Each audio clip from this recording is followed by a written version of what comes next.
एक दो तीन चार पाँच एक दो तीन পুরো चार বছর पाँच ধরে एक একটু একটু করে ওরা প্রিপারেশন নেয় আজকের দিনটার জন্য। হাই, আমি Antara, welcome you to another mini blog. আজকে ছিল আমার নাচের ক্লাসের অ্যানুয়াল এক্সামের দিন, তাই সকাল সকাল রেডি হয়ে নিচ্ছি।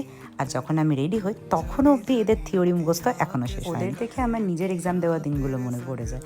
এক্সাম হলে ঢোকার আগে অবধি হাতে চক্রদার পরন কন্টিনিউয়াস প্র্যাকটিস করা, আর সাথে মায়ের থিওরি কোশ্চেন অ্যান্সার সব কিছু পড়েছে কিনা সেই জিজ্ঞাসা তো চলতেই থাকতো।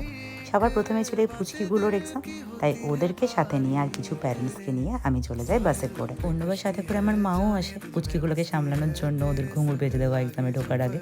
বাট মায়ের শরীরটা খারাপ বলে এবার প্যারেন্টসরা এসেছিল। এক্সামের টেনশন তো ওদের থেকে বেশি আমার হয়। পুচকিগুলো এত ছোট, সবাই 5 থেকে 7 বছরের, তাতেও দেখো কি সুন্দর হাতে তাল প্র্যাকটিস করছে। এরপর শুরু হয় একের পর এক এক্সাম, আর ওদের দেখতেও কি সুন্দর লাগছে না? আশা করি ততটাই রেজাল্টও যেন ওদের ভালো হয়। তোমরাও জানি ওদের কেমন লাগছে, আর ওদেরকে অনেক অনেক আশীর্বাদ করো।